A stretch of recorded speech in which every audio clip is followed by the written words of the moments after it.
India Legal presents Courts Roundup.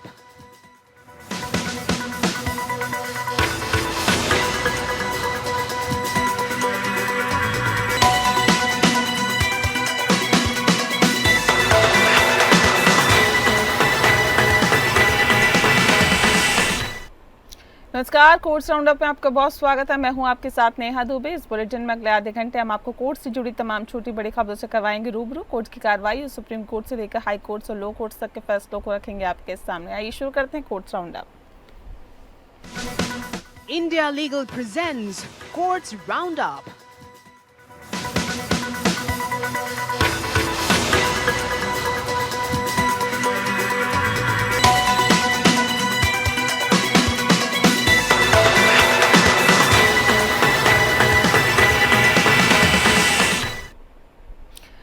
Uttarakhand के एक व्यक्ति को अपनी मर्जी से दूसरे धर्म की महिला से शादी करने के कारण राज्य के धर्मांतरण विरोधी कानून के तहत गिरफ्तार किया गया। बता दें आपको, सुप्रीम कोर्ट ने हाल ही में इस व्यक्ति को जमानत दे दी। जस्टिस बीवी नागरत्ना और एससी शर्मा की पीठ ने इस मामले में कहा है कि क्योंकि दोनों परिवारों की सहमति से शादी हुई है, इसलिए राज्य को इस मामले में कोई आपत्ति नहीं चाहिए। और ऐसे में अमन सिद्दीकी नामक व्यक्ति ने दूसरे धर्म की महिला से शादी की थी, जिनके बाद उन पर उत्तराखंड धार्मिक स्वतंत्रता अधिनियम 2018 के तहत आरोप लगाए गए थे। इस कानून की धारा 3 भी किसी भी व्यक्ति को गलत तरीके से या बलपूर्वक धर्म परिवर्तन करने से रोकती है, जबकि धारा 5 में इसके लिए सजा का प्रावधान है। अमन सिद्दीकी ने 6 महीने से ज्यादा समय तक हिरासत में रखा गया था। उत्तराखंड हाई कोर्ट ने अमन सिद्दीकी की जमानत याचिका खारिज कर दी थी, जिसके बाद उन्होंने सुप्रीम कोर्ट का दरवाजा खटखटाया। हाई कोर्ट ने अपने फैसले में कहा था कि अमन सिद्दीकी ने अपनी धार्मिक पहचान को छुपाकर शादी की थी, जो कि जानबूझकर किया गया कृत्य था। सुप्रीम कोर्ट ने अपने फैसले में कहा है कि हम देखते हैं कि उत्तरदाता राज्य को आवेदक और उसकी पत्नी के लिए एक साथ रहने पर कोई आपत्ति नहीं होनी चाहिए, क्योंकि उनकी शादी उनके संबंधित माता पिता और परिवार की इच्छा के अनुसार हुई। कोर्ट ने अमन सिद्दीकी को जमानत देते हुए कहा है कि ये एक उपयुक्त मामला है जहां जमानत दी जानी चाहिए। इस फैसले के साथ ही कोर्ट ने यह भी स्पष्ट किया है कि चल रही आपराधिक कार्रवाई के बावजूद दंपत्ति अपनी मर्जी से एक साथ रहने के लिए स्वतंत्र है।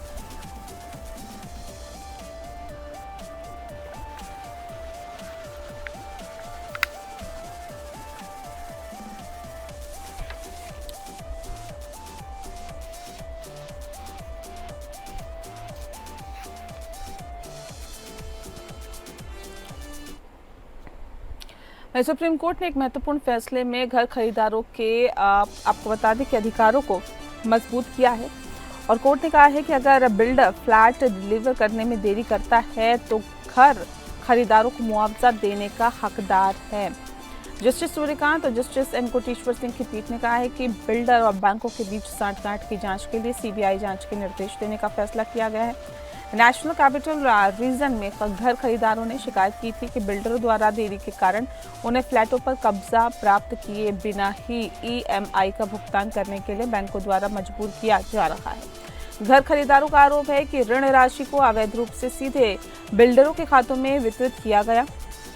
सुप्रीम कोर्ट ने अपने फैसले में कहा है कि घर खरीदारों को फिरौती के तौर पर ठगा गया। कोर्ट ने कहा है कि बिल्डरों और बैंकों के बीच सांठगांठ की जांच के लिए एसआईटी का गठन किया जाना चाहिए।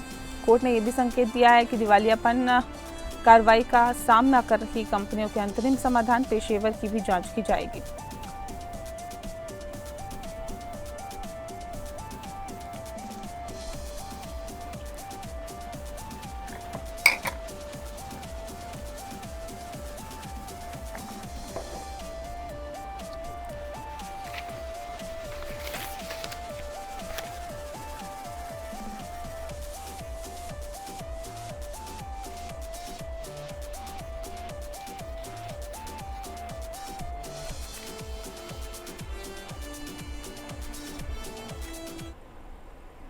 सुप्रीम कोर्ट ने कहा है कि बिना पंजीकृत यानी बिना रजिस्ट्रेशन के बिक्री समझौता संपत्ति के स्वामित्व का अधिकार नहीं देता है और ये ना ही ये कब्जा से बेदखली से सुरक्षा प्रदान करता है। कोर्ट ने कहा है कि संपत्ति के स्वामित्व के लिए पंजीकरण आवश्यक है। एक मामले में सुप्रीम कोर्ट ने कहा है कि बिना पंजीकृत बिक्री समझौते के आधार पर संपत्ति के स्वामित्व का दावा नहीं किया जा सकता है। कोर्ट ने कहा है कि बिक्री समझौता केवल एक अनुबंध है जो संपत्ति के स्वामित्व को हस्तांतरित नहीं करता है। सुप्रीम कोर्ट ने कहा है कि बिना पंजीकृत बिक्री समझौते से संपत्ति के स्वामित्व का अधिकार नहीं मिलता है और न ही कब्जे से बेदखली से सुरक्षा प्रदान करता है। कोर्ट ने कहा है कि संपत्ति के स्वामित्व के लिए पंजीकरण आवश्यक है और बिना पंजीकरण के कोई भी दावा नहीं किया जा सकता। अहम बिंदु कुछ इस प्रकार है। बिना पंजीकृत बिक्री समझौता यानी कि बिना पंजीकृत बिक्री समझौता संपत्ति स्वामित्व का अधिकार नहीं देता है। संपत्ति के स्वामित्व के लिए पंजीकरण बेहद आवश्यक है और बिना पंजीकृत बिक्री समझौता कब्जा से बेदखली से सुरक्षा प्रदान नहीं करता है।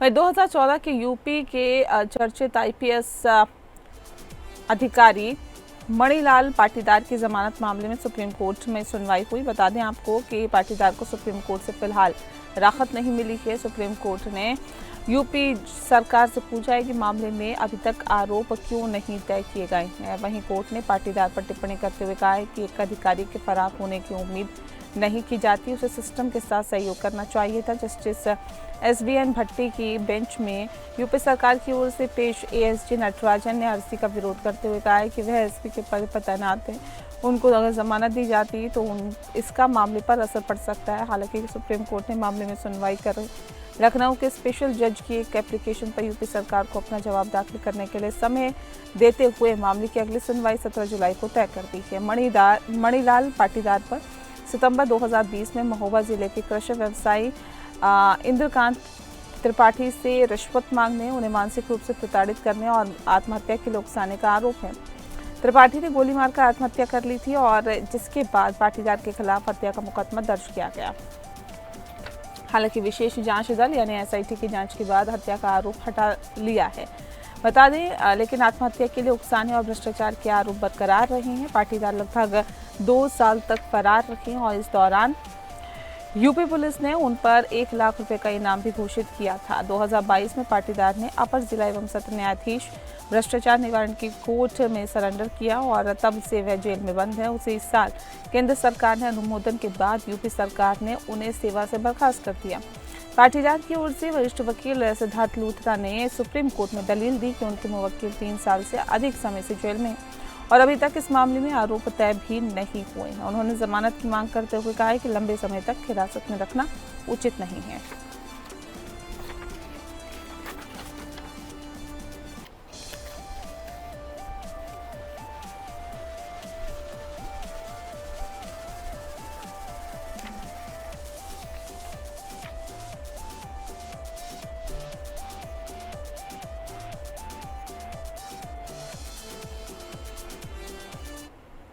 अगली खबर का रुख करते हैं। सुप्रीम कोर्ट ने पति और ससुराल वालों के खिलाफ दायर धारा 498A आईपीसी के मामले को खारिज करते हुए कानून के दुरुपयोग के खिलाफ चेतावनी दी है। कोर्ट ने कहा है कि पति और उसके परिवार के सदस्यों के खिलाफ बिना किसी ठोस सबूत के मुकदमा चलाना गलत है। जस्टिस बी नागरत्ना और जस्टिस सतीश चंद्र शर्मा की बेंच ने कहा है कि धारा 498A का उद्देश्य महिलाओं को क्रूरता से बचाना है, लेकिन इसका दुरुपयोग नहीं होना चाहिए। धारा 498A का उद्देश्य महिलाओं को उनके पति और ससुराल वालों द्वारा की जाने वाली क्रूरता से बचाना है। दुरुपयोग की समस्या धारा 498A का दुरुपयोग पति और उसके परिवार के सदस्यों के खिलाफ बिना किसी ठोस सबूत के मुकदमा चलाने के लिए किया जा रहा है। कोर्ट की चेतावनी यानी कि कोर्ट ने कहा है कि पति और उसके परिवार के सदस्यों के खिलाफ बिना किसी ठोस सबूत के मुकदमा चलाना गलत है और इससे निर्दोष लोगों को परेशानी होगी। एक महिला ने अपने पति और ससुराल वालों के खिलाफ धारा 498A आईपीसी के तहत मुकदमा दायर किया था। महिला ने आरोप लगाया था कि उसके पति और ससुराल वालों ने उसे दहेज के लिए प्रताड़ित किया और उसके साथ क्रूरता की।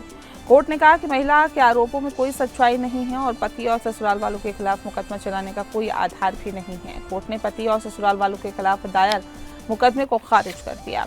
कोर्ट ने कहा कि धारा 498A का दुरुपयोग नहीं होना चाहिए और पति और उसके परिवार के सदस्यों के खिलाफ बिना किसी ठोस सबूत के मुकदमा चलाना बेहद गलत है।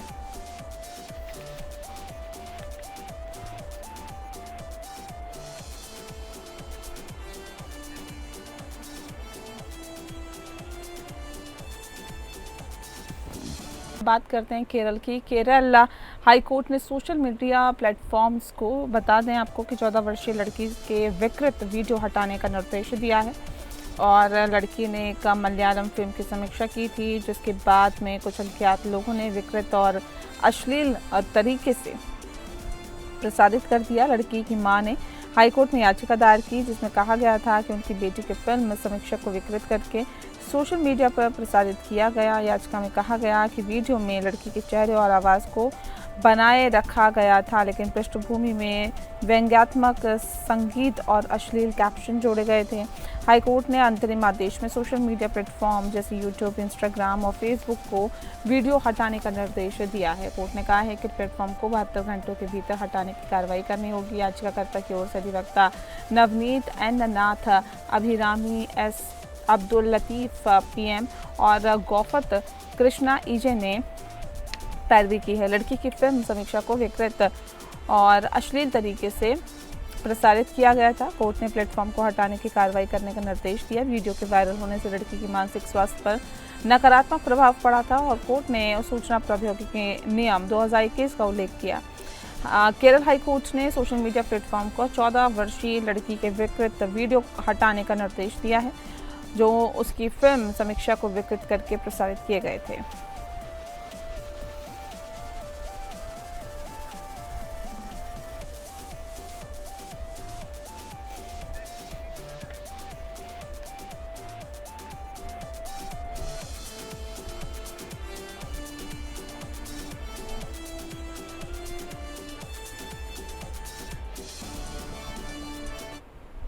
अगली खबर का रुख करते हैं। कर्नाटक हाईकोर्ट ने चेक बाउंस के मामलों में बताया जा रहा है कि जुर्माना राशि की गणना के लिए दिशा निर्देश जारी किए हैं। कोर्ट ने कहा है कि जुर्माना राशि की गणना में चेक की राशि का 2 गुना से अधिक नहीं होना चाहिए।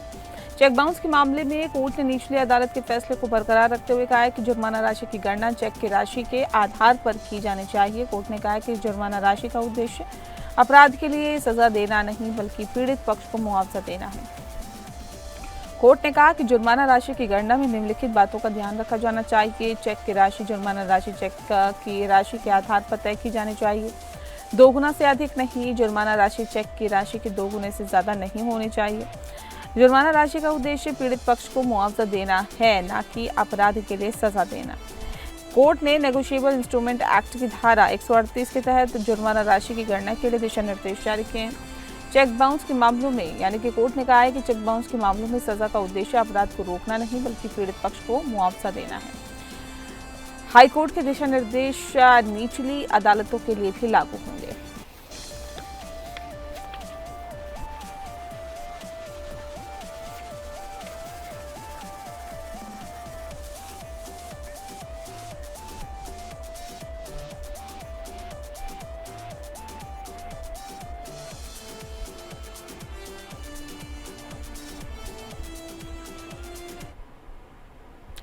नई दिल्ली हाईकोर्ट ने 60 वर्षीय महिला के साथ बलात्कार के मामले में 24 वर्षीय युवक को दोष सिद्धि बरकरार रखी है। बता दें कि कोर्ट ने कहा है कि डीएनए साक्ष्य के साथ ही इलेक्ट्रोफेरोग्राम रिपोर्ट का होना बेहद जरूरी नहीं है। जस्टिस संजीव नरूला ने युवक की याचिका खारिज करते हुए कहा है कि डीएनए रिपोर्ट व्यापक रूप से डीएनए जांच के निष्कर्षों को समझाती है और अपील करता है कि डीएनए प्रोफाइल और प्रदर्शनों से उत्पन्न डीएनए प्रोफाइल के बीच मिलान स्थापित करती है। 24 वर्षीय युवक पर 60 वर्षीय महिला के साथ बलात्कार का आरोप था। युवक ने तर्क दिया था कि इलेक्ट्रोफेरोग्राम रिपोर्ट की अनुपस्थिति में डीएनए साक्ष्य अभियोक्ता के वर्जन की पुष्टि करने के लिए अपर्याप्त थे। कोर्ट ने माना कि इलेक्ट्रोफेरोग्राम की सामग्री और निष्कर्ष एलिलिक डेटा रिपोर्ट में प्रभावी रूप से समाहित थे, जिसे एक विशेषज्ञ गवाह द्वारा साबित किया गया था। कोर्ट ने युवक की दोष सिद्धि और सजा को बरकरार रखा। कोर्ट ने कहा कि डीएनए साक्ष्य की अखंडता पर संदेह करने का कोई कारण नहीं है, जो अभियोक्ता की गवाही की वैज्ञानिक पुष्टि प्रदान करता है। कोर्ट ने भी कहा कि सार्वजनिक गवाहों की अनुपस्थिति में अपराध की प्रकृति और घटनास्थल को ध्यान में रखा जाना आवश्यक है।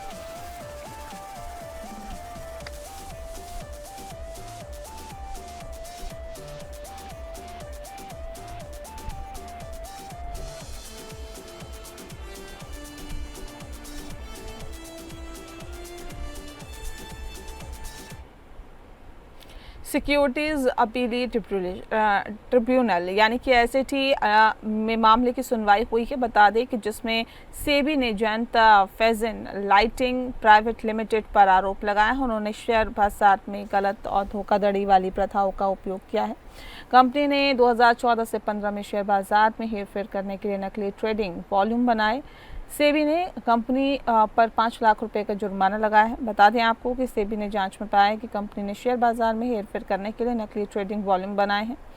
कंपनी ने 32 नकली ट्रेड किए और 34,45,228 यूनिट के नकली वॉल्यूम बनाए। सेबी ने कंपनी पर आरोप लगाया कि उन्होंने धोखाधड़ी और अनुचित ट्रेडिंग प्रथाओं का उपयोग किया है। कंपनी ने सेबी के नोटिस पर सुनवाई के अवसर का जवाब नहीं दिया। सेबी ने कंपनी पर 5 लाख रुपए का जुर्माना लगाया।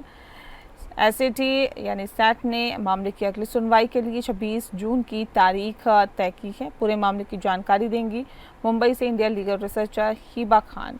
हिबा हमारे साथ जुड़ गई हैं। हिबा, क्या जानकारी है आपके पास? जी गुड इवनिंग। इस मामले की जानकारी देते हुए मैं ये कहना चाहूंगी कि साल 2023 में securities exchange board of India ने एडजुडिकेशन ऑर्डर इशू किया, जिसमें जयंता फंड्स इन लाइटिंग इंडस्ट्रीज प्राइवेट लिमिटेड को ये ऑर्डर साल 2014-15 की जांच के बाद रिलीज किया गया था। सेबी ने पाया कि लार्ज स्केल रिवर्सल ट्रेड किया जा रहा है using artificial trading volumes. Jayanta funds इन लिमिटेड को नॉन जेन्युइन ट्रेड प्रैक्टिसेस में इन्वॉल्व पाया गया। इस कंपनी ने 32 नॉन जेन्युइन ट्रेड्स किए अक्रॉस 14 स्टॉक ऑप्शन कॉन्ट्रैक्ट्स, जिसमें उन्होंने 34,45,228 यूनिट्स के आर्टिफिशियल वॉल्यूम्स जनरेट किए। ये ट्रेड्स मैनिपुलेटिव और डिसेप्टिव थे। जो ट्रेडिंग हुई उसने रेगुलेशंस को prohibit of fraudulent and unfair trade practices regulations को वायलेट किया। आपको बता दें कि सेबी ने one time settlement scheme launch की थी 2022 में इस तरह के केसेस को रिजॉल्व करने के लिए, पर इस कंपनी ने उस अपॉर्चुनिटी को अवेल नहीं किया। डिस्पाइट बहुत सारी नोटिस देने के बावजूद एंड अपॉर्चुनिटीज इसको हियरिंग के लिए दी गई, the company did not respond और appear for any hearings. SEBI ने कंक्लूड किया कि कंपनी ने रिवर्सल ट्रेड्स में एंगेज करते हुए गलत और फ्रॉडुलेंट प्रैक्टिस किया है। सेबी एक्ट 1992 के तहत 5 लाख की मॉनेटरी पेनल्टीज पर लगाई गई, जिसे 45 डेज के अंदर पे करने का आदेश दिया गया। एडजुडिकेशन ऑफिसर ने ये penalty severity of violations and repetitive nature of the default को देखते हुए लगाई थी। आज इस मामले में सिक्योरिटीज अपीलेट ट्रिब्यूनल ने 26 जून की सुनवाई के लिए अगली तारीख दे दी है। जी चलिए, बहुत शुक्रिया आपका हिबा, तमाम जानकारी हम तक पहुंचाने के लिए। और चलिए अब वेब रिपोर्टर से समझते हैं कि नार्को टेस्ट के कानूनी पहलू क्या है।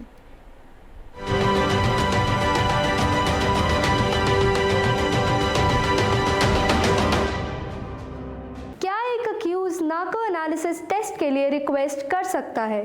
सुप्रीम कोर्ट ने Amlesh Kumar versus state of Bihar 2025 में ये क्लैरिफाई किया कि हाँ, अक्यूज्ड वॉलंटरी नार्को टेस्ट के लिए रिक्वेस्ट कर सकता है, लेकिन सिर्फ अप्रोप्रिएट स्टेज ऑफ ट्रायल पर। नार्को टेस्ट एक टेक्निक है जिसमें एक ड्रग सोडियम अमाइटल यूज़ होता है, जिसे ट्रूथ ड्रग कहते हैं, जिसका इस्तेमाल सस्पेक्ट से सच उगलवाने के लिए किया जाता है।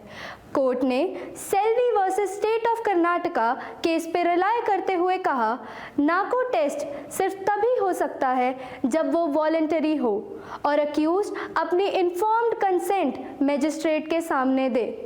अगर नार्को टेस्ट ज़बरदस्ती किया गया हो तो वो article 20 clause 3 right against self incrimination and article 21 personal liberty के वायलेशन में है, जो इंडियन कॉन्स्टिट्यूशन के फंडामेंटल राइट्स में से एक है। और दूसरी इम्पॉर्टेंट बात, चाहे कंसेंट दिया गया हो, नार्को टेस्ट कभी भी कन्विक्शन का सोल बेसिस नहीं बन सकता। अगर इस टेस्ट से नए फैक्ट्स या डिस्कवरी मिले तो उसे section 27 of the Indian evidence act 1872 के तहत कंसिडर किया जा सकता है। Do follow us for more such legal updates.